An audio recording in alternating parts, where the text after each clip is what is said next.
जी हम इसको बुक से देखते हैं कि हमने कितना पढ़ लिया। हमने अदर ऑफिसर्स स्टार्ट किया, उसमें जैसे हमने देखा चीफ एग्जीक्यूटिव है, चेयरमैन है, सोल परचेज सेल और डिस्ट्रीब्यूशन एजेंट है, कंपनी सेक्रेटरी है, शेयर रजिस्ट्रार है। ये 5 अदर ऑफिसर्स हैं, जिसमें से हमने चीफ एग्जीक्यूटिव के बारे में देखी डेफिनेशन चीफ एग्जीक्यूटिव की। आप इसको पढ़िए। रोल एंड रिस्पॉन्सिबिलिटी हमने देखी।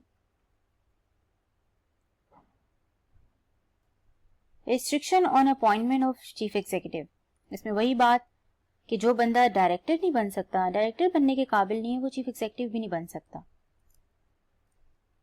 First chief executive same as like जैसे जे फर्स्ट डायरेक्टर्स होते हैं, जब तक आपकी एजेम नहीं होती तो फर्स्ट डायरेक्टर्स आप अपॉइंट करते हैं। जब एजेम हो जाती है तो आप डायरेक्टर्स का इलेक्शन करवाते हैं, मेंबर्स में से डायरेक्टर सेलेक्ट करते हैं। तो यहां पे भी कहा जी जिस तरह फर्स्ट डायरेक्टर्स होंगे फर्स्ट चीफ एग्जीक्यूटिव भी होंगे, और फर्स्ट जो चीफ एग्जीक्यूटिव है, सॉरी एक होगा चीफ एग्जीक्यूटिव, तो जो फर्स्ट एग्जीक्यूटिव है वो भी फर्स्ट एजीएम तक आप अपॉइंट करेंगे, लेकिन अगेन वो भी फर्स्ट एजीएम पे रिटायर हो जाएगा। और देन जब आप उसे सब्सिक्वेंट उसे अपॉइंट करेंगे तो कहा जी जब जैसे डायरेक्टर सब्सिक्वेंटली इलेक्शन के थ्रू सेलेक्ट होंगे, उसी तरह देखिए आपने डायरेक्टर्स का इलेक्शन करवाया, उसके 14 दिन के अंदर अंदर उन्हीं में से देखिए सब्सिक्वेंट चीफ एग्जीक्यूटिव सेलेक्ट कर दीजिए, क्योंकि नॉर्मली और 90% केसेस में चीफ एग्जीक्यूटिव जो सेलेक्ट होता है वो एक इलेक्टेड डायरेक्टर होता है। तो इलेक्शन हो चुका होगा, डायरेक्टर्स सेलेक्ट हो गए होंगे, तो 14 दिन के अंदर अंदर आप चीफ एग्जीक्यूटिव भी अपॉइंट कर दें फर्स्ट एजीएम पे। पिछले सारे आपके जो डायरेक्टर्स हैं और ये वाला सीईओ ये रिटायर हो चुका होगा। और आगे कहा जी इसका सब्सिक्वेंट चीफ एग्जीक्यूटिव 3 साल के लिए होगा। और अगेन जैसे डायरेक्टर्स अर्लियर रिजाइन कर सकते हैं, छोड़ के जा सकते हैं, डेथ हुआ क्या हो सकती है, कोई इनएलिजिबिलिटी हुआ क्या हो सकती है, इसी तरह चीफ एग्जीक्यूटिव के साथ भी हो सकता है। तो कहा जी अगर चीफ एग्जीक्यूटिव के साथ ऐसा होता है तो ऐसा कीजिए कि जिस दिन वैकेंसी अराइज हुई उसके 14 दिन के अंदर अंदर चीफ एग्जीक्यूटिव अपॉइंट कर दीजिए, क्योंकि चीफ एग्जीक्यूटिव के बगैर गुजारा नहीं है कंपनी का। डायरेक्टर्स के केस में अगर सपोज 7-8 डायरेक्टर्स काम कर रहे थे, एक डायरेक्टर छोड़ के भी चला जाता है तो शायद लॉ की जुबान में वैकेंसी भी अराइज ना हुई हो, तो बाकी डायरेक्टर्स के थ्रू काम चल जाएगा। लेकिन अगर एक चीफ एग्जीक्यूटिव छोड़ के चला जाता है या किसी तरह से वो पोस्ट खाली हो जाती है, वो काम नहीं चल सकता, क्योंकि चीफ एग्जीक्यूटिव एक ही है। तो लॉ ने इस वजह से उस पर ज्यादा टाइम नहीं दिया, कहा जी 14 दिन के अंदर अंदर हर कंपनी ने चीफ एग्जीक्यूटिव अपॉइंट कर लेना है, या तो इलेक्शन के 14 दिन के अंदर अंदर या फिर जिस दिन वैकेंसी अराइज हुई उसके 14 दिन के अंदर अंदर आपने अपना चीफ एग्जीक्यूटिव अपॉइंट करना है। और कहा जी इन केस एक चीफ एग्जीक्यूटिव रिटायर हो रहा है, ठीक है, एक चीफ एग्जीक्यूटिव रिटायर हो रहा है तो उसको कहा जी कि वो तब तक अपना ऑफिस होल्ड कर ले, एज ए चीफ एग्जीक्यूटिव वो काम कर सकता है जब तक उसका कोई अगला चीफ एग्जीक्यूटिव अपॉइंट नहीं हो जाता। लेकिन कुछ केसेस में, 2 केसेस जहां पे जी पढ़ा कि 2 केसेस में वो चीफ एग्जीक्यूटिव जो रिटायर हो रहा है उसको फौरन अपना ऑफिस वेकेट करना पड़ेगा। वो केसेस क्या हैं जी कि अगर एक्सप्रेसली उसको कह दिया गया था कि जैसे ही आपकी टर्म पूरी होगी आपने चीफ एग्जीक्यूटिव का ऑफिस होल्ड नहीं करना, तो फिर वो retiring auditor can not be a chief executive any more. इसके बाद जी कि अगर नया चीफ एग्जीक्यूटिव सिर्फ इसी वजह से अपॉइंट नहीं हो पा रहा क्योंकि ये चीफ एग्जीक्यूटिव उस सीट पे बैठा हुआ है, तो फिर ये कहा जाएगा कि आप जिस दिन रिटायर हुए आप छोड़ दीजिए ऑफिस, क्योंकि आपकी जगह हमने already chief executive appoint select कर दिया हुआ है। अच्छा जी इसके बाद आ जाइए terms of appointment of chief executive and filling up of casual vacancy. इसको हमने किसी हद तक देख भी लिया है, हम इसको यहां पे समझ लेते हैं। हमने देखा जी चीफ एग्जीक्यूटिव को अपॉइंट किसने किया, डायरेक्टर्स ने। चीफ एग्जीक्यूटिव किसके कंट्रोल में है, डायरेक्टर्स के कंट्रोल में। चीफ एग्जीक्यूटिव की टर्म्स कौन फिर डिसाइड करेगा, यहां पे 2 केसेस हैं, या तो डायरेक्टर्स या फिर कंपनी इन जनरल मीटिंग। ये बात अगर आपको याद हो तो ये हमने ऑप्शन एक और जगह भी देखी है, जब हम डायरेक्टर्स की रेम्यूनरेशन देख रहे थे फॉर एक्स्ट्रा सर्विसेज और फॉर अटेंडिंग मीटिंग्स, तो उसमें ये बात थी कि वो एक्स्ट्रा सर्विसेज की जो रेम्यूनरेशन है वो फिक्स कौन करेगा, या तो डायरेक्टर्स या फिर मेंबर्स जनरल मीटिंग में। लेकिन ये बात का डिसीजन, इस बात का तयन कौन करेगा कि डायरेक्टर्स ने फिक्स करनी है रेम्यूनरेशन या कंपनी जनरल मीटिंग, वो आर्टिकल्स बताएंगे। अगेन यहाँ पे भी सीईओ की टर्म्स एंड कंडीशंस कौन डिटरमिन करेगा, वो है जी या तो डायरेक्टर्स अपनी बोर्ड मीटिंग में देख लें कि वो डिसाइड कर लें चीफ एग्जीक्यूटिव हमारा जो अपॉइंट होगा उसके ये काम होंगे, ये रोल्स होंगे, ये रिस्पॉन्सिबिलिटीज होंगी, ये वरेवर सैलरी होगी, जो भी उसकी कंपनसेशन होगी, बेनिफिट्स होंगे, पे स्केल है, वरेवर रेम्यूनरेशन, तो टर्म्स एंड कंडीशंस के अंदर सब कुछ आ जाएगा। तो या तो डायरेक्टर्स करें या फिर कंपनी ने जनरल मीटिंग। तो यहां पे लॉ ने कहा कि फैसला वो करेगा जो आर्टिकल्स में लिखा होगा। अगर आर्टिकल्स में लिखा है कि डायरेक्टर्स जो हैं वो अपनी बोर्ड रेजोल्यूशन में सीईओ की टर्म्स एंड कंडीशन अपॉइंट करें, डिटरमिन करेंगे, तो फिर वही होगा। और अगर आर्टिकल्स में ये बात लिखी है कि चीफ एग्जीक्यूटिव की terms and condition members determine करेंगे इन अ जनरल मीटिंग, तो फिर वही होगा। अब यहां पे एक और बात है, एक तीसरी चीज भी आती है। लॉ ने कहा, जब हमने देखा था हमारी ये कंपनी है ए लिमिटेड, ये हमने वो फेडरल गवर्नमेंट और प्रोविंशियल गवर्नमेंट की एग्जांपल ली थी कि फेडरल गवर्नमेंट और प्रोविंशियल गवर्नमेंट की 80% शेयर होल्डिंग थी। इसका बेसिकली ए लिमिटेड पे कंट्रोल है। ए लिमिटेड का कंट्रोल फेडरल गवर्नमेंट के पास है, या कह लें कि जो प्रोविंशियल गवर्नमेंट के पास है। इसके पास अब ये पावर है, ये अथॉरिटी है कि ये ए लिमिटेड के बोर्ड पे majority of the directors appoint कर सकती है फेडरल गवर्नमेंट। तो हमने एग्जांपल ली थी 7 डायरेक्टर्स रखने थे कंपनी ने, तो 5 अपॉइंट किए हैं वो फेडरल गवर्नमेंट ने किए। और इसमें हमने जब चीफ एग्जीक्यूटिव पढ़ा तो हमने ये देखा कि जब majority of the directors A limited के फेडरल गवर्नमेंट या प्रोविंशियल गवर्नमेंट ने अपॉइंट किए हैं, तो फिर जो चीफ एग्जीक्यूटिव है वो भी फेडरल गवर्नमेंट अपॉइंट कर सकती है, ये उसके पास पावर आ जाएगी। पहले कीजिए, अगर majority of directors appointed by federal government या प्रोविंशियल गवर्नमेंट, पहली कंडीशन। फिर क्या होगा, इसके 2 इफेक्ट होंगे। वो फेडरल गवर्नमेंट सीईओ को अपॉइंट कर सकती है, और दूसरा सीईओ की टर्म्स एंड कंडीशंस भी अपॉइंट कर, जो है वो डिटरमिन कर सकती है। ठीक है जी, ये फिर कंडीशन होना जरूरी है कि जब majority of the directors appoint किसने किए हुए हैं, फेडरल गवर्नमेंट या प्रोविंशियल गवर्नमेंट ने, तो उन्होंने जो है वो नॉमिनेट किए हुए हैं, तो फिर सीईओ को किसने अपॉइंट किया होगा, इसी ने किया होगा। तो फिर जो टर्म्स एंड कंडीशन है वो भी फेडरल गवर्नमेंट या प्रोविंशियल गवर्नमेंट नॉमिनेट करेगी, उसकी जो है वो डिटरमिन करेगी। अच्छा, ये बात वैसे लॉ ने क्यों लिखी कि अगर फेडरल गवर्नमेंट या प्रोविंशियल गवर्नमेंट ये करेगी तो सीईओ वही अपॉइंट करे, डायरेक्टर्स भी वो अपॉइंट करे, फिर टर्म्स भी उसकी अपॉइंट करे, तो बेसिकली तो ये तो फेडरल गवर्नमेंट प्रोविंशियल गवर्नमेंट की कंपनी बन गई। डायरेक्टर्स के बारे में, कह लीजिए गवर्नमेंट के बारे में ये बात लॉ ने इसलिए लिखी कि देखिए, जब फेडरल गवर्नमेंट प्रोविंशियल गवर्नमेंट के पास 80% शेयर होल्डिंग है ए लिमिटेड की, तो 80% शेयर्स का अकेला मेंबर कौन है, फेडरल गवर्नमेंट या प्रोविंशियल गवर्नमेंट। बाकी 20% शेयर्स हैं जो किसी और के पास हैं। 80% तो शेयर्स इसी के पास हैं, और ये कौन है, मेंबर है कंपनी की। ठीक है, जब बात आएगी मेंबर्स की मीटिंग बुलाई जाएगी। अब लॉ ने ये भी ऑप्शन दी कि सीईओ की टर्म्स या तो डायरेक्टर्स डिसाइड करे या फिर कंपनी ने जनरल मीटिंग।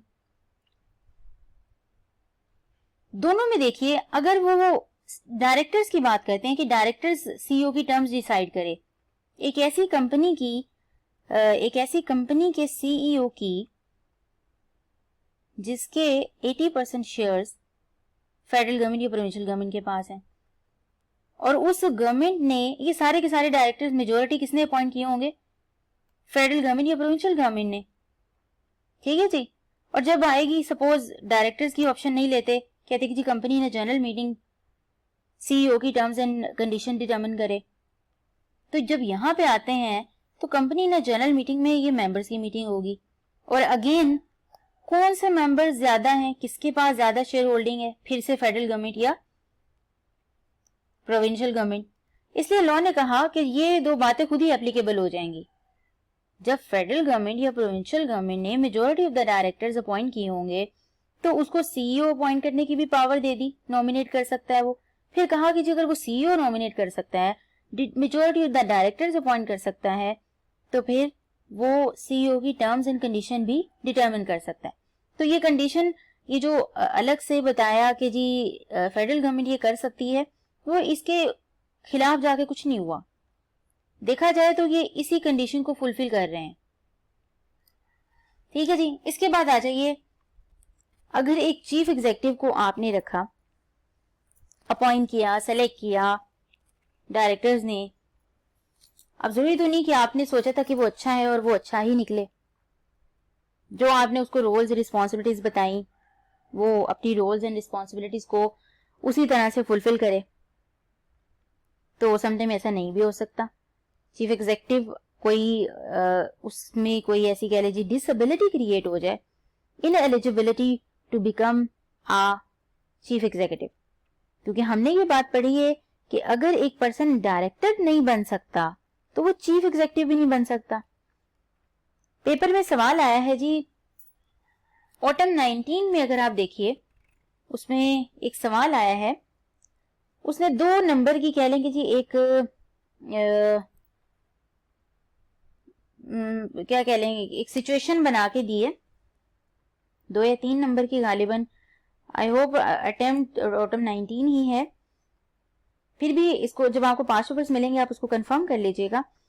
अच्छा जी, एक सवाल जब आया तो वो ये कि सॉरी ऑटम 18 है, क्वेश्चन 9 उसका सी पार्ट है मार्क्स 4 का, मार्क्स 4। ठीक है जी। ऑटम 18 क्वेश्चन 9 का सी पार्ट, ये आप नोट कर लीजिए, क्वेश्चन 9 का सी पार्ट मार्क्स 4। सवाल आया, एक सिचुएशन बनाई गई और पूछा गया जी कि बताइए ये चीफ एग्जीक्यूटिव, कंपनी का चीफ एग्जीक्यूटिव बन सकता है ये पर्सन, और उसमें कुछ डिसेबिलिटीज लिखी हुई थी, इनएलिजिबिलिटी, और वो सारी की सारी इनएलिजिबिलिटी लिखी हुई थी कि कौन सा बंदा है जो डायरेक्टर नहीं बन सकता। अब बच्चे कंफ्यूज कि हमने तो ऐसी कोई इनएलिजिबिलिटी चीफ एग्जीक्यूटिव की नहीं पढ़ी, लेकिन वो ये बात मिस कर गए कि एक किताब में ये बात लिखी हुई थी कि जो बंदा डायरेक्टर नहीं बन सकता वो चीफ एग्जीक्यूटिव भी नहीं बन सकता। तो उन्होंने ये देखना था बेसिकली वो कंडीशंस जो उन्होंने वो डायरेक्टर्स वाले पोर्शन में पढ़ी थी, इन एलिजिबिलिटी या एलिजिबिलिटी ऑफ अ डायरेक्टर, तो वहां पे कुछ कंडीशंस थी कि कौन कौन सी सिचुएशंस में एक पर्सन डायरेक्टर नहीं बन सकता। तो उसमें से कोई एक सिचुएशन फॉल करती थी उसमें। आपने वो लिख के सिंपल ही कहना था कि ये बंदा डायरेक्टर नहीं बन सकता, तो साथ ही आपने लिखना है कि a person who can not be a director you also can not become a chief executive of the company. Simple, इसमें कोई रॉकेट साइंस नहीं थी, आपने उसी को लिंक करके करना था। लेकिन ये बात इंपॉर्टेंट थी कि जो बंदा डायरेक्टर नहीं बन सकता वो चीफ एग्जीक्यूटिव भी नहीं बन सकता, तो ये बात आपने मिस नहीं करनी। अच्छा जी, हम देख रहे थे कि जी अगर कोई चीफ एग्जीक्यूटिव बाद में इसी तरह डिसेबिलिटी क्रिएट हो जाए, इनएलिजिबिलिटी हो जाए क्रिएट, तो फिर जाहिर सी बात है चीफ एग्जीक्यूटिव को रिमूव भी करना पड़ेगा। जैसे आपने डायरेक्टर को रिमूव करने का प्रोसीजर पढ़ा, डायरेक्टर को कैसे रिमूव करते हैं जी,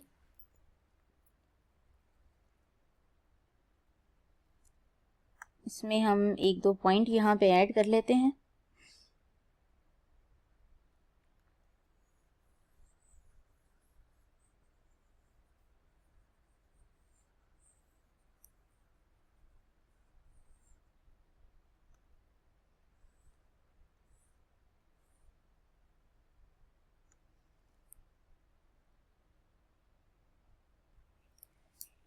ये क्या है जी, रिमूवल की।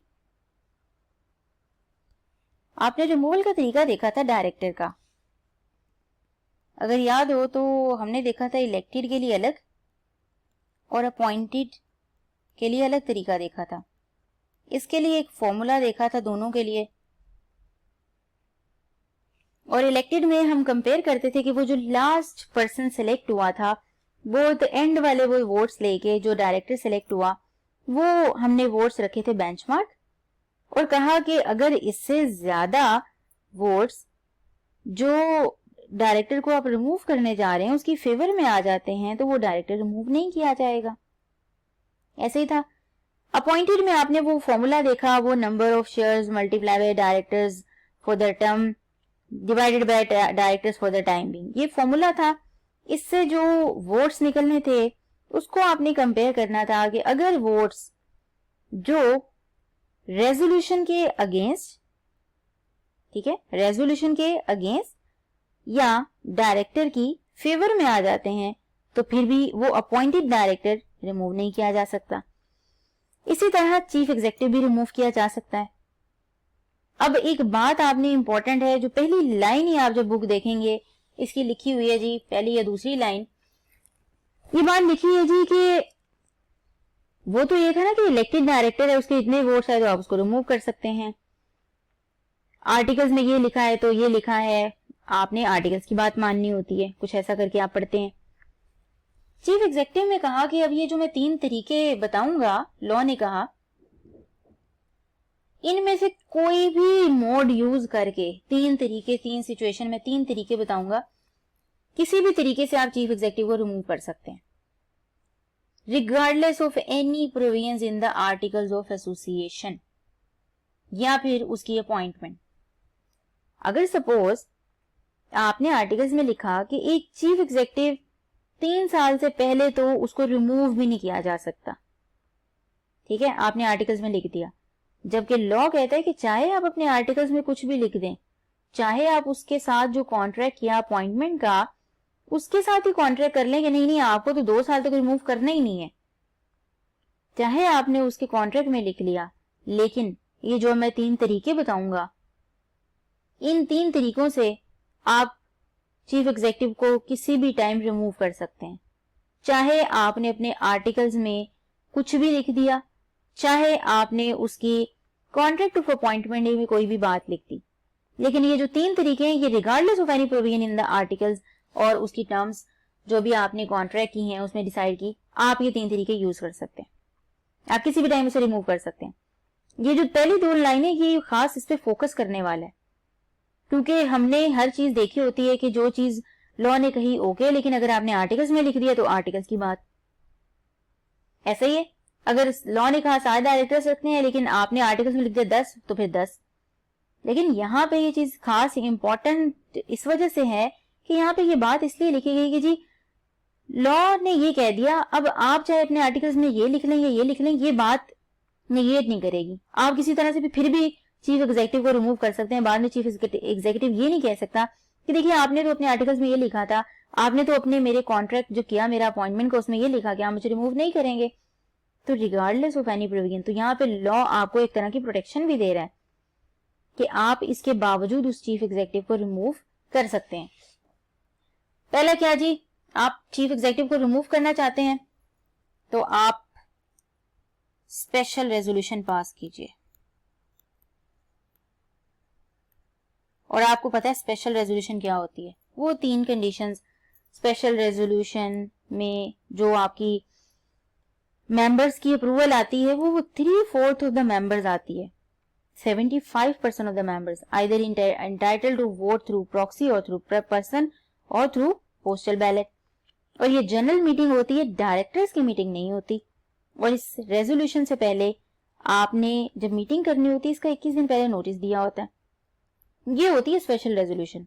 वरना normal resolution majority of the जो मेंबर्स उससे पास की जा सकती है, लेकिन स्पेशल रेजोल्यूशन इसलिए स्पेशल है क्योंकि नोटिस के साथ इसकी पूरी स्टेटमेंट ऑफ मटेरियल फैक्ट्स जाती है एक स्पेशल डिसीजन या स्पेशल रेजोल्यूशन पास करने के लिए। दूसरा, इसमें 3/4 ऑफ द मेंबर्स और वो 3 कंडीशंस होना जरूरी है पूरी, नॉर्मल रेजोल्यूशन पास करने के लिए शायद वो 3 कंडीशंस पूरी करना जरूरी नहीं है। नॉर्मल रेजोल्यूशन में मेजॉरिटी ऑफ द डायरेक्टर्स या मेजॉरिटी ऑफ द मेंबर्स से वो रेजोल्यूशन पास की जा सकती है। ठीक है जी। अच्छा, यहाँ पे एक चीज है कि डायरेक्टर्स की स्पेशल रेजोल्यूशन नहीं होती, डायरेक्टर की सिंपल एक ही मीटिंग होती है, नॉर्मल रेजोल्यूशन होती है डायरेक्टर्स की मीटिंग में। तो ये स्पेशल रेजोल्यूशन का कॉन्सेप्ट सिर्फ जनरल मीटिंग में ही है। अच्छा जी, पहले तो लॉ ने कहा कि किसी भी तरह से आप रिमूव करना चाहते हैं, आप स्पेशल रेजोल्यूशन पास कीजिए general meeting of the company में और उसको रिमूव कर दीजिए। अगर 3/4 ऑफ द मेंबर्स एग्री करते हैं कि जी हाँ जी रिमूव कर दें, तो फिर रिमूव कर दें, कोई कुछ नहीं कह सकता। फिर कहा जी अच्छा, आप स्पेशल रेजोल्यूशन जनरल मीटिंग नहीं कर सकते, मेंबर्स की मीटिंग नहीं करने जा रहे, नहीं करना चाहते, तो लॉ आपको एक और ऑप्शन देता है कि आप रेजोल्यूशन पास कर लें बोर्ड मीटिंग में। बोर्ड मीटिंग में रेजोल्यूशन पास कर लें, लेकिन हाँ एक कंडीशन है मेरी। कंडीशन ये है कि अब वो जो बोर्ड मीटिंग में आप रेजोल्यूशन पास करेंगे वो ये नहीं होगा कि अगर 7 डायरेक्टर्स हैं तो मेजोरिटी ऑफ द डायरेक्टर्स ने कह दिया कि जी चीफ एग्जीक्यूटिव रिमूव कर दें तो आप कर दें। यहां पे फिर मैं ये कहूंगा कि जो आपके कोरम है या आपके जो मेंबर्स बैठे हैं, मेंबर से मुराद डायरेक्टर्स बैठे हैं बोर्ड मीटिंग में, तो मुझे 3/4 ऑफ द डायरेक्टर्स की मेजोरिटी चाहिए, 3/4 ऑफ नंबर ऑफ डायरेक्टर्स।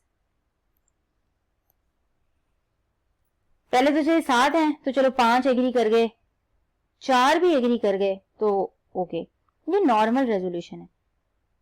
लेकिन अब बोर्ड रेजोल्यूशन में भी उसने कहा कि जी आप अगर स्पेशल रेजोल्यूशन पास नहीं करना चाहते तो आप बोर्ड की रेजोल्यूशन पास कीजिए सिंपल, लेकिन वहां पे अब 3/4 ऑफ द मेंबर्स चाहिए होंगे। 3/4 of the members, sorry members मैं उस सेंस में ले रही हूँ कि जो बोर्ड मीटिंग के मेंबर्स होंगे, तो बोर्ड मीटिंग के मेंबर्स डायरेक्टर्स ही होते हैं, तो बोर्ड मीटिंग के जो डायरेक्टर्स टोटल हैं उसका आपने 3/4 लेना है। उनकी अगर रजामंदी होगी कि चीफ एग्जीक्यूटिव रिमूव कर दें तो कर सकते हैं, अदरवाइज आप नॉर्मल बोर्ड रेजोल्यूशन पास करके एक चीफ एग्जीक्यूटिव को रिमूव नहीं कर सकते। ठीक है जी। अब एक तीसरी कंडीशन भी है जी। तीसरी चीज ये कही कि आपको पता है कि चीफ एग्जीक्यूटिव की हमने बार बार एक चीज देखी कि एक चीफ एग्जीक्यूटिव को फेडरल गवर्नमेंट या प्रोविंशियल गवर्नमेंट भी नॉमिनेट कर सकती है। अगर मेजोरिटी ऑफ द डायरेक्टर्स किसने अपॉइंट किए, फेडरल गवर्नमेंट, प्रोविंशियल गवर्नमेंट ने। अब ये चीज लिंक इस तरह से करती है, यहां पे ये चीज इस तरह से एक्सप्लेन नहीं की कि चीफ एग्जीक्यूटिव को अगर उसने नॉमिनेट किया है फेडरल गवर्नमेंट ने तो मेजोरिटी ऑफ द डायरेक्टर्स भी उसी ने नॉमिनेट किए होंगे। ये बात अंडरस्टूड है जब हमने पहले पढ़ी कि नॉमिनेट वो सीईओ को तभी फेडरल गवर्नमेंट कर सकती है जब उसके पास ये पावर होगी कि उसने मेजोरिटी ऑफ द डायरेक्टर्स को अपॉइंट किया होगा। ठीक है जी। ये सवाल नहीं आप पूछ सकते, फिर ये सवाल पूछें आप कि जी यहाँ पे तो लिखा ही नहीं हुआ कि फेडरल गवर्नमेंट ने नॉमिनेट किया है तो डायरेक्टर्स भी उसी ने नॉमिनेट किए होंगे, अपॉइंट किए होंगे। ये अंडरस्टूड है। जब majority of the directors federal government ने अपॉइंट किए होंगे तो फिर power to nominate the chief executive वो भी फेडरल गवर्नमेंट के पास चली जाएगी। और आपको पता है कि जब सीईओ किसने नॉमिनेट किया, फेडरल गवर्नमेंट या प्रोविंशियल गवर्नमेंट ने, तो तब उसके पास एक और पावर आ जाएगी फेडरल गवर्नमेंट के पास। वो ये है कि वो जो टर्म्स एंड कंडीशन है चीफ एग्जीक्यूटिव की वो भी फेडरल गवर्नमेंट या प्रोविंशियल गवर्नमेंट डिटरमिन करेगी। अब जब सारा कुछ फेडरल गवर्नमेंट ने किया, फेडरल गवर्नमेंट ने majority of the directors appoint किए, फेडरल गवर्नमेंट ने सीईओ नॉमिनेट किया, फेडरल गवर्नमेंट ने सीईओ की टर्म्स एंड कंडीशन भी डिटरमिन की, तो लोग कहते हैं कि ये लें जी चौथी पावर भी आपको देते हैं कि आपके पास ये पावर है कि जो गवर्नमेंट है या जो भी अथॉरिटी है जिसने नॉमिनेट किया, ऑथराइज किया था सीईओ को, अगर वो अथॉरिटी मोर देन 75% वोटिंग राइट्स हेल्ड करती है, स्पेशली गवर्नमेंट, तो ये चीफ एग्जीक्यूटिव को भी रिमूव कर सकती है।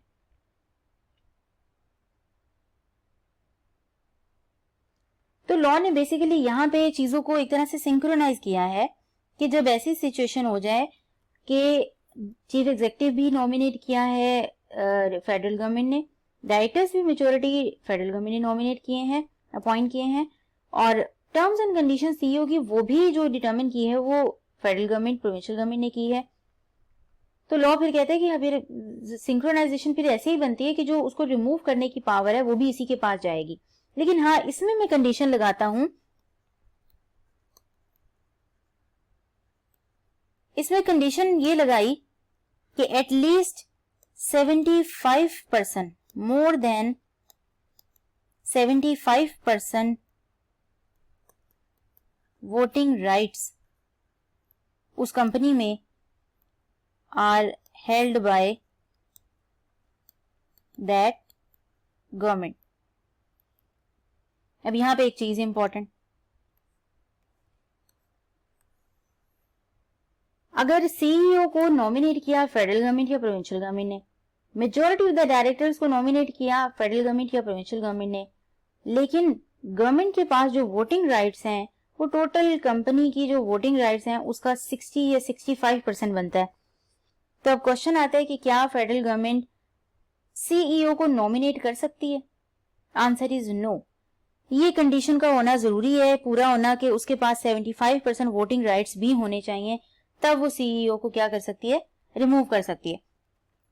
तो इसमें से आप ये जो तीनों में से कोई भी एक तरीका यूज करके सीईओ को किसी भी टाइम रिमूव कर सकते हैं, एट एनी टाइम और regardless of any provision contain in your articles, या फिर उसका जो कॉन्ट्रैक्ट किया आपने सीईओ के साथ अपॉइंटमेंट का या कोई अरेंजमेंट की, तो उसमें कुछ भी बात लिखी, लेकिन इवन देन आप ये इन तीन तरीकों में से कोई भी एक तरीका यूज करके आप चीफ एग्जीक्यूटिव को रिमूव कर सकते हैं।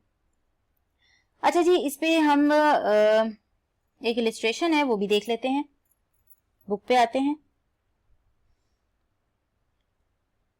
इलिस्ट्रेशन है जी रिमूवल ऑफ चीफ एग्जीक्यूटिव। पढ़ते हैं हम इसको। Board of directors of ABC limited consist of 12 directors. अच्छा जी, आपने अब ध्यान रखना है, कंपनी क्या है जी? एबीसी लिमिटेड, जिसके कितने डायरेक्टर्स हैं? 12। हम लिखते जाते हैं, ABC limited 12 directors. Chief executive of ABC was appointed for a term of 3 years। हमें पता है जी, जो चीफ एग्जीक्यूटिव होता है वो 3 साल के लिए अपॉइंट होता है। It was specifically mention in his contract.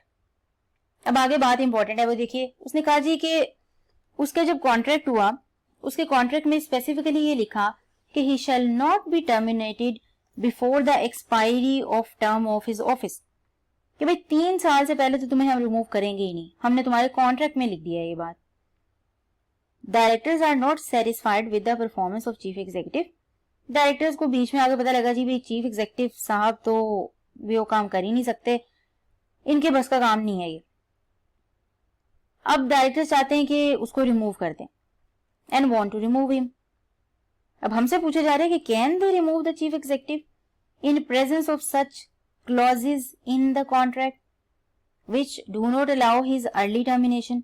जबकि उसके कॉन्ट्रैक्ट ऑफ सर्विस में लिखा हुआ है आप इसको रिमूव नहीं कर सकते 3 साल से पहले। जबकि डायरेक्टर्स अब डिससेटिस्फाइड हैं कि जी इसकी परफॉर्मेंस खराब है तो हम इसको रिमूव करना चाहते हैं। एक अच्छा सीईओ लेके हैं, एक केपेबल सीईओ लेके हैं, जो जिसके पास इतनी एबिलिटी हो जो कंपनी के अफेयर्स को मैनेज कर सके। आंसर अब आएगा। आंसर क्या है जी? आंसर इज यस, वो रिमूव कर सकते हैं। डायरेक्टर, अब उनके पास ऑप्शंस हैं। डायरेक्टर जो है या तो अपनी जो है वो बोर्ड रेजोल्यूशन पास कर ले या फिर स्पेशल रेजोल्यूशन बुला ले। तो आंसर की डायरेक्टर में pass a resolution for his removal if the resolution is voted in favour by at least 9 directors. आगे उसने बताया कि देखिए अगर वो डायरेक्टर की रेजोल्यूशन बुलाते हैं, डायरेक्टर की रेजोल्यूशन पास करते हैं, बोर्ड मीटिंग बुलाते हैं, तो टोटल 12 डायरेक्टर्स हैं। 12 डायरेक्टर का जरा 3/4 करते हैं हम, तो वो 9 आएगा। तो कहा जी अब यहाँ पे मेजोरिटी ऑफ द डायरेक्टर्स की अप्रूवल नहीं चाहिए। अगर हम मेजोरिटी को देखें तो 12 में से मेजोरिटी कितने बनेंगे? 7। ठीक है जी, 7, 6। लेकिन यहाँ कहा कि अगर आपने चीफ एग्जीक्यूटिव को रिमूव करना है तो आपको कम से कम 9 डायरेक्टर्स की अप्रूवल चाहिए होगी, उन्होंने वोट किया हो इस बात के लिए कि हाँ जी इसको रिमूव कर दें। They may decide to pass a special resolution, दूसरा कहा कि जो उनके पास एक दूसरी ऑप्शन भी है कि वो स्पेशल रेजोल्यूशन पास कर ले for his removal by calling an extra ordinary general meeting of the members of the company. और हमें पता है कि एक्स्ट्रा ऑर्डिनरी मीटिंग उसने यहाँ पे इसलिए लिखा कि जो मीटिंग स्टैट्यूटरी नहीं है और एजीएम नहीं है वो एक्स्ट्रा ऑर्डिनरी जनरल मीटिंग ही होती है। कंपनी की जितनी भी मीटिंग्स होती हैं एजीएम और स्टैट्यूटरी के अलावा वो सारी एक्स्ट्रा ऑर्डिनरी जनरल मीटिंग होती हैं। और आपको ये बात भी पता है कि जो स्टैट्यूटरी मीटिंग होती है वो एक ही बार होती है और एजीएम ने हर साल होना होता है। एजीएम की स्पेसिफिक काम है और बाकी जितनी मीटिंग्स हैं वो सारी की सारी क्या है, एक्स्ट्रा ऑर्डिनरी जनरल मीटिंग्स। तो अदर मैटर्स के लिए उन एजीएम के 4 मैटर्स के अलावा किसी मैटर के लिए आप स्पेसिफिकली मीटिंग बुला रहे हैं तो वो आपकी एक्स्ट्रा ऑर्डिनरी जनरल मीटिंग होगी। और मजीद मीटिंग के लिए आप मीटिंग का चैप्टर रेफर कर सकते हैं, उसके लेक्चर सुने और वहां से भी आप इंफॉर्मेशन लीजिए। ठीक है जी, अगर आपने वो पीछे से लेक्चर नहीं लिया हुआ तो आप उसको सुनिए। अच्छा जी, आगे आ जाइए। ये हमने देख लिया कि आप चीफ एग्जीक्यूटिव को रिमूव भी कर सकते हैं जिस तरह आप डायरेक्टर को रिमूव कर सकते हैं। आगे आ जाइए, chief executive and competing business. सबसे पहले तो बिजनेस क्या होता है हमें ये समझना है। बिजनेस कहते हैं जी कोई काम आप करें, एक्टिविटी बेसिकली फॉर प्रॉफिट, और उसमें आप ट्रेडिंग करें गुड्स की या फिर सर्विसेज की। ये दो ही चीजें होती हैं, या तो आप किसी को चीजें बेच रहे होते हैं या आप उसको अपनी सर्विसेज देते हैं। ठीक है जी, तो आप बिजनेस कर रहे होते हैं। सर्विसेज में आपके एजुकेशनल इंस्टीट्यूशंस आ जाते हैं और हॉस्पिटल्स, इस तरह की सारी चीजें। और गुड्स के अंदर आपकी डिफरेंट, आप कह लेंगे जी कौन कौन सी गुड्स होती हैं, खाने पीने की चीजें हो गई, आपकी फर्नीचर, इस तरह की मशीनरी, तो ये सारी चीजें इसमें आ जाएंगी। तो आप अगर कोई एक्टिविटी करें फॉर प्रॉफिट और उसमें आप गुड्स और सर्विसेज की ट्रेडिंग करें या मैन्युफैक्चरिंग करें तो आप कहते हैं कि जी बिजनेस है ये। ठीक है जी, अब यहां पे है कंपीटिंग बिजनेस कैसे होगा। आप हैं जी अकमल और आपका एक दोस्त है अफजल। अकमल साहब ने अपना बिजनेस बनाया और बिजनेस में ये शूज की ट्रेडिंग करते हैं, कहीं और से लाके बेच देते हैं। अफजल साहब ने क्या किया, अकमल साहब ये काम करते हैं लाहौर में। अफजल साहब ने क्या किया, लाहौर में ही एक शूज की शॉप ओपन कर ली जिसमें इससे अच्छी क्वालिटी के शूज पड़े हैं। कंपीटिंग बिजनेस हुआ कि नहीं हुआ। अब जाहिर सी बात है जो कस्टमर इसके पास आते थे अब वो लाहौर में ही है, तो वो देखेंगे लाहौर में एक और बिजनेस चल रहा है जहां पे अच्छी क्वालिटी के शूज मिल रहे हैं, तो हम कहेंगे ये कंपीटिंग बिजनेस है। और हमने इस बात का आइडिया कैसे लगाया कि इन दोनों का बिजनेस कंपीटिंग बिजनेस है। हमने देखा कि दोनों के जो बिजनेस की नेचर है वो सेम है। नेचर, दोनों शूज बना रहे हैं, और दूसरा वो सेम मार्केट में है।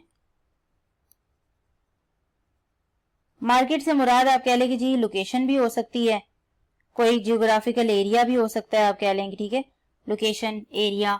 तो मार्केट एक स्पेसिफिक जगह कोई नहीं कहते, मार्केट उसको भी कहते हैं कि आप एक स्पेसिफिक टाइप ऑफ कस्टमर्स को टारगेट करें, उसको भी मार्केट कहते हैं। तो यहां पे उन्होंने अगर सेम जो है लोकेशन को सेम, उसने उसके नेचर भी सेम कर ली, दोनों शूज बेच रहे हैं और लोकेशन भी सेम कर ली और हो सकता है एरिया भी सेम कर लिया, तो हमने कह दिया कि नेचर सेम होने की वजह से और मार्केट सेम होने की वजह से अब इन दोनों का बिजनेस क्या हो गया, कंपीटिंग बिजनेस। अब होगा क्या कि अकमल का अगर फायदा होगा तो अफजल का नुकसान होगा, अफजल का अगर फायदा होगा तो अकमल का नुकसान होगा। तो ये दोनों अब एक दूसरे के साथ कंपीट कर रहे हैं, कंपटीशन अराइज हो गया। कंपटीशन तभी होता है कि जब एक दूसरे से आगे निकलने की कोशिश करे, मुकाबलाबाजी चल जाए। अब उस मुकाबलेबाजी में या तो एक जीतता है और दूसरा हारता है। यही सिचुएशन होती है मुकाबले में, कंपटीशन में। ऐसा नहीं हो सकता दोनों विन कर जाएं। अनटिल अनलेस भी जो कस्टमर्स बहुत ज्यादा हैं, तो इतने ज्यादा हैं कि जी इनके पास स्टॉक खत्म हो गया, ऐसी सिचुएशन बहुत कम आती होगी। तो क्या लगे जी एक कॉम्पिटिशन क्रिएट हो गया, सेम नेचर और सेम मार्केट की वजह से। अब ये दोस्त हैं, चूंकि आपस में जरूर दोस्त हैं, लेकिन अब इनमें कंपटीशन की वजह से शायद कह लें कि जी अब वो दोस्ती ना रहे, एक ऑनेस्टी का लेवल ना रहे। अब अगर अकमल अफजल के पास कोई इंफॉर्मेशन उसको शेयर करे उसके साथ, तो अफजल शायद उसको नुकसान पहुंचाए, उसकी उस इंफॉर्मेशन को यूज करे। ठीक है जी, ये थी एक सिचुएशन। अब अकमल की जगह आप ले लें company alpha limited for example, और अफजल की जगह आप ले लें सीईओ, इस अल्फा लिमिटेड का सीईओ।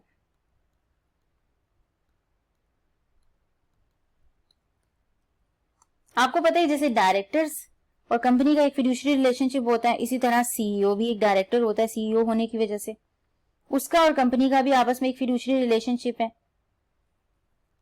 अब अगर सीईओ साहब ऐसा करें कि कंपनी की इंफॉर्मेशन को यूज करके कंपनी के जो कस्टमर्स हैं, कंपनी फॉर एग्जांपल फर्नीचर का काम करती है, फर्नीचर मैन्युफैक्चर करती है और देन सेल कर देती है। सीईओ साहब भी सेम बिजनेस स्टार्ट करें फर्नीचर बनाने का और उसको फिर सेल करें। अब इस सीईओ को पता होगा कि इस कंपनी के कितने कस्टमर्स हैं, क्या प्राइसेस हैं, कहां कहां पे इसने अपने प्रोडक्ट्स को कह लेंगे जी अपनी चीजों को टारगेट करना है, कस्टमर्स को कैसे अट्रैक्ट करना है। इसके पास सारी इंफॉर्मेशन है इस कंपनी की वजह से। इसको तो चाहिए कि वो बिजनेस इसको स्टार्ट ही नहीं करना चाहिए। अब अगर सीईओ सेम वो बिजनेस करता है तो यहां पे ये कंपनी का नुकसान कर रहा है, यानी कि वो तो फिड्यूशियरी रिलेशनशिप को तोड़ रहा है। और lack of fiduciary relationship is basically a disability to become a director. और जो बंदा डायरेक्टर नहीं हो सकता वो बंदा चीफ एग्जीक्यूटिव भी नहीं हो सकता। इसलिए लॉ ने कहा कि इस चीज से बचाने के लिए कि बाद में कोई कॉन्फ्लिक्ट ऑफ इंटरेस्ट ना आए, तो लॉ ने कहा कि मैं पब्लिक कंपनी पे एक रिस्ट्रिक्शन लगाता हूं, पब्लिक कंपनी पे, प्राइवेट पे नहीं। प्राइवेट का जी घर की बातें हैं, मुझे इतनी ज्यादा उससे कंसर्न नहीं है। प्राइवेट कंपनी तो आपस में कुछ लोगों ने, घर के लोगों ने मिलके कंपनी बना ली होगी, तो वो अगर आपस में बिजनेस कर भी रहे हैं तो लोगों का नुकसान नहीं एटलीस्ट हो रहा, उनका आपस में ही हो रहा होगा। लेकिन अगर पब्लिक कंपनी है तो वहां पे अब पब्लिक इन्वॉल्व हो जाएगी। इसमें पब्लिक लिस्टेड और अनलिस्टेड दोनों आती हैं। अब नो डाउट अनलिस्टेड एक ऐसी कंपनी होती है जिसने जनरल पब्लिक को अभी ऑफर नहीं की होती, लेकिन उसके पास ऑप्शन तो होती है कि वो ऑफर कर सके। इसलिए पब्लिक कंपनी को ही पूरी पब्लिक कंपनी के केस में कह दिया कि जो पब्लिक कंपनी का चीफ एग्जीक्यूटिव है या फिर उसकी स्पाउस, वो खुद या उसकी बीवी या उसके माइनर चिल्ड्रन,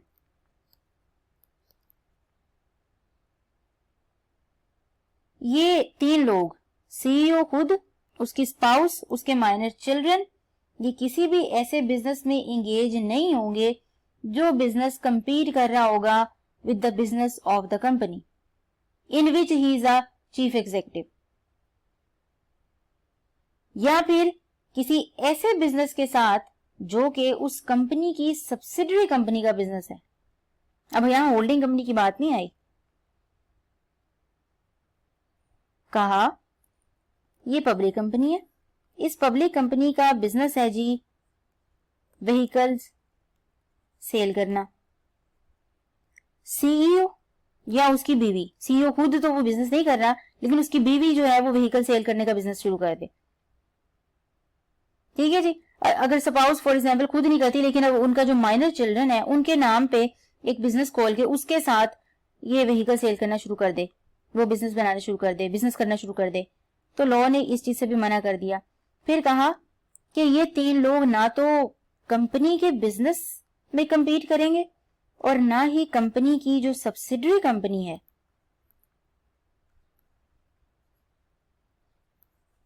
उसके बिजनेस के साथ कंपीट करेंगे। ना सीईओ खुद, ना उसकी स्पाउस, ना उसके माइनर चिल्ड्रन, ना कंपनी के बिजनेस के साथ कंपीट करेंगे, ना ही कंपनी की सब्सिडरी कंपनी के बिजनेस के साथ कंपीट करेंगे। ठीक है जी। तो ये इसलिए लॉ ने इसको स्ट्रिक्टली मना कर दिया कि चीफ एग्जीक्यूटिव कोई भी कंपीटिंग बिजनेस नहीं करेगा, और ये कंडीशन अप्लाई होती है पब्लिक कंपनी पे। आपको सिचुएशन बना के दी जा सकती है कि बताइए चीफ एग्जीक्यूटिव कंपीट कर रहा है एक बिजनेस के साथ और कंपनी का नाम सिर्फ बताया होगा sigma private limited for example. आपको वहां खुद आइडेंटिफाई करना होगा कि ये बात सिर्फ पब्लिक कंपनी पे एप्लीकेबल है। एक प्राइवेट कंपनी का चीफ एग्जीक्यूटिव एक कंपीटिंग बिजनेस कर सकता है, यहां पे ये बात एप्लीकेबल नहीं है। एक प्राइवेट कंपनी है, उसकी सब्सिडरी कंपनी है, ठीक है जी, उसकी सब्सिडरी कंपनी है, वो उसके साथ भी बिजनेस कंपीट कर सकता है। यहां बात हो रही है पब्लिक कंपनी और उसकी सब्सिडरी कंपनी, उसके साथ नहीं कर सकता। हो सकता है कि वो पब्लिक कंपनी का चीफ एग्जीक्यूटिव हो, लेकिन वो बिजनेस कंपीट कर रहा हो होल्डिंग कंपनी के चीफ एग्जीक्यूटिव के साथ, तो ये कर सकता है वो। तो लॉ में जितनी बात देखी है आपने उसको जरा गौर से देख के याद रखना है। सिंपल सिचुएशंस यहीं से पूछी जाएंगी आपको। इसके बाद आ जाए जी, क्वेश्चन आते हैं जी कि कंपनी को कैसे पता लगे कि जी चीफ एग्जीक्यूटिव ये बिजनेस कर रहा है। तो लॉ ने भी इसका हल बता दिया सिंपल, कि जैसे कि डायरेक्टर्स ने एक नोटिस देना होता है अपने डिस्क्लोजर ऑफ इंटरेस्ट का, किसी ट्रांजैक्शन या कहीं किसी और जगह किसी और बिजनेस में उनकी कोई डायरेक्टरशिप है या वो ऑफिस ऑफ प्रॉफिट होल्ड कर रहे हैं, तो वो डिस्क्लोजर ऑफ इंटरेस्ट दे दें कि उनका उन ट्रांजैक्शन में इंटरेस्ट है। सिंपल। इसी तरह चीफ एग्जीक्यूटिव को भी कह दिया कि देखिए चीफ एग्जीक्यूटिव बनने से पहले भी अगर कुछ, चलो सपोज आपका पहले से ही बिजनेस एस्टेब्लिश था कंपनी के बिजनेस के साथ, तो आप क्या करें, आपके जितने भी बिजनेस हैं या आपके स्पाउस के जितने बिजनेस हैं या आपके माइनर चिल्ड्रन के नाम पे कोई आपने अगर बिजनेस ओपन किया हुआ है, आप उन सब की डिटेल पहले दिन से ही कंपनी को बता दें एट द टाइम ऑफ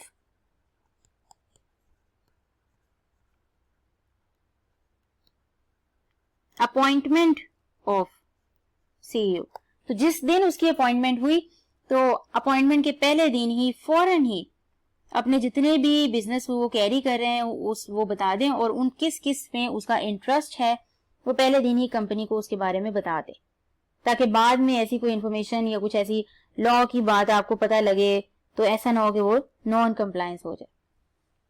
ठीक है जी। चीफ एग्जीक्यूटिव से रिलेटेड हमारी इतनी ही चीजें थी, हम देख लेते हैं चीफ एग्जीक्यूटिव।